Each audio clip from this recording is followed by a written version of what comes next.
Tanggal 23 Mei, hari ke-144. Bacaan Ayub pasal 20 dan 21.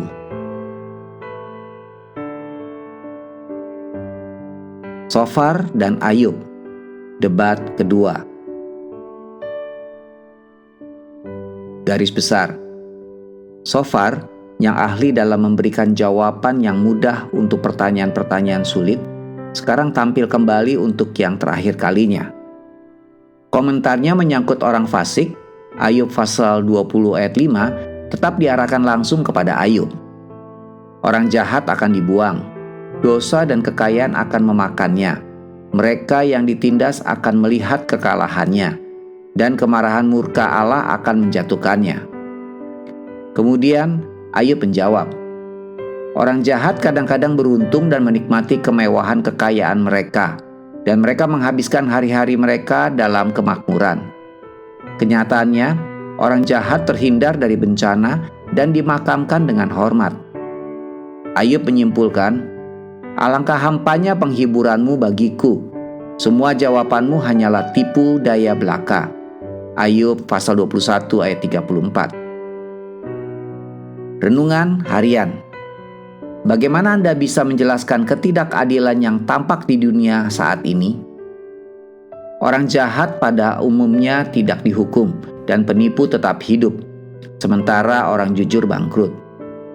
Tidakkah Allah peduli dengan hal-hal seperti itu? Jika Anda merenungkan pikiran seperti ini, Anda tidak sendirian. Berabad-abad yang lalu, Ayub menanyakan pertanyaan yang sama tentang kemakmuran orang jahat. Dia melihat sekelilingnya dan melihat etika bisnis terdistorsi, keadilan yang menyesatkan, penjahat yang tidak dihukum, dan penderitaan karena ketidakadilan.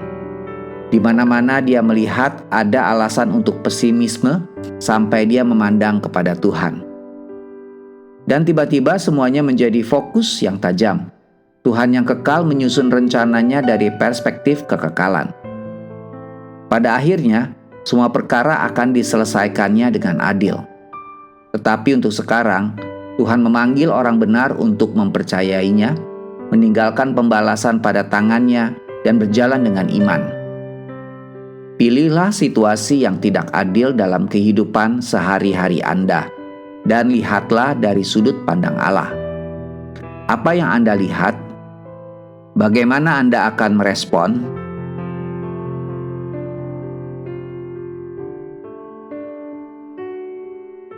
Jangan mendoakan orang miskin mendapatkan makanan bila Anda tidak bersedia memberikan roti.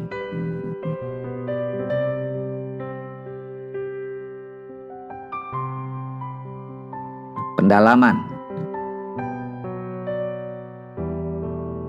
Keangkuhan yang terbuka.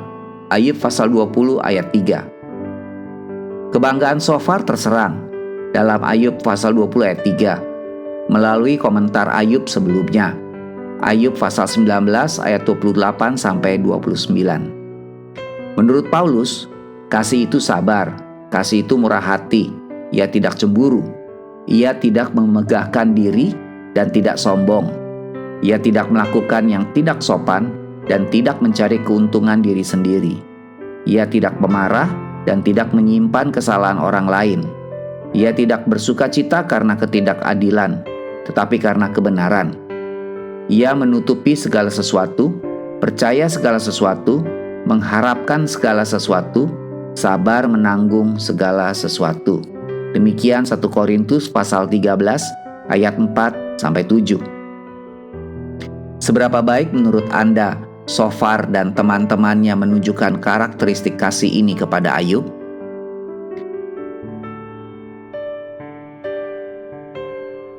Amin. Tuhan Yesus memberkati.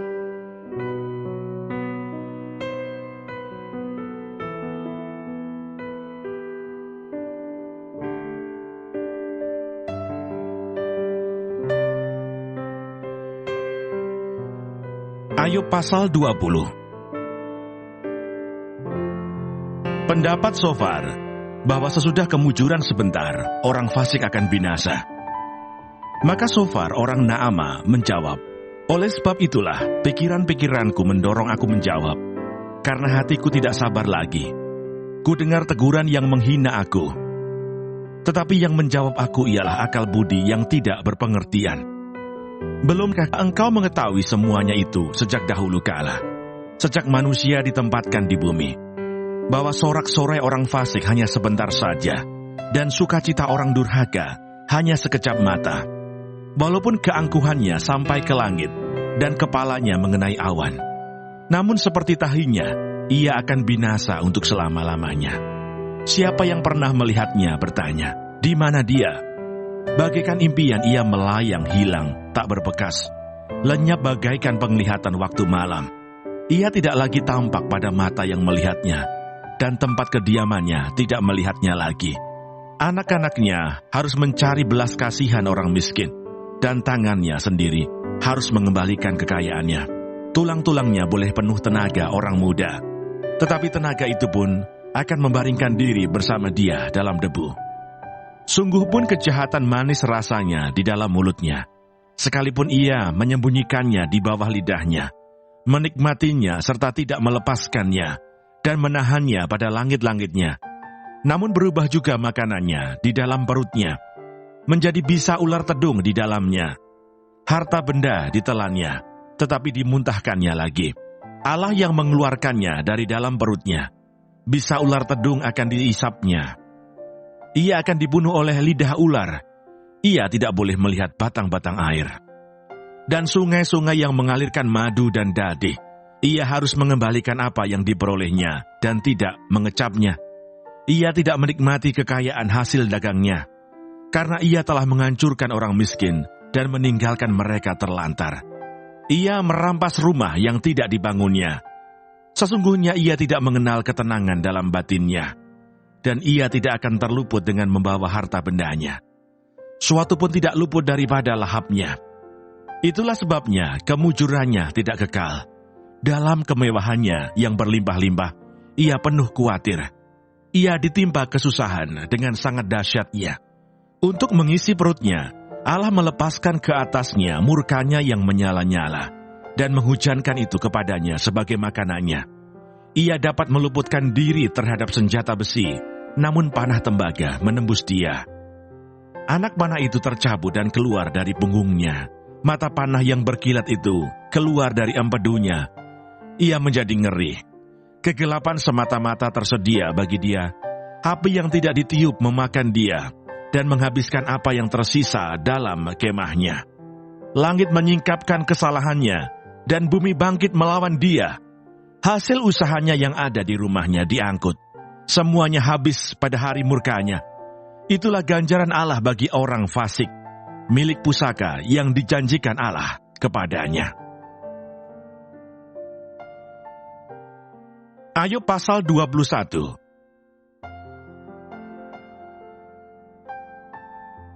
Pendapat Ayub bahwa kemujuran orang fasik kelihatannya tahan lama. Tetapi Ayub menjawab, dengarkanlah baik-baik perkataanku, dan biarlah itu menjadi penghiburanmu. Bersabarlah dengan aku akan berbicara. Sehabis bicaraku, bolehlah kamu mengejek. Kepada manusiakah keluhanku tertuju? Mengapa aku tidak boleh kesal hati? Berpalinglah kepadaku, maka kamu akan tercengang, dan menutup mulutmu dengan tangan. Kalau aku memikirkannya, aku menjadi takut, dan gemetarlah tubuhku. Mengapa orang fasik tetap hidup, menjadi tua, bahkan menjadi bertambah-tambah kuat? Keturunan mereka tetap bersama mereka, dan anak cucu diperhatikan mereka. Rumah-rumah mereka aman, tak ada ketakutan. Pentung Allah tidak menimpa mereka. Lembu jantan mereka memacek dan tidak gagal. Lembu betina mereka beranak dan tidak keguguran. Kanak-kanak mereka dibiarkan keluar seperti kambing domba. Anak-anak mereka melompat-lompat. Mereka bernyanyi-nyanyi dengan iringan rebana dan kecapi, dan bersukaria menurut lagu seruling. Mereka menghabiskan hari-hari mereka dalam kemujuran, dan dengan tenang mereka turun ke dalam dunia orang mati.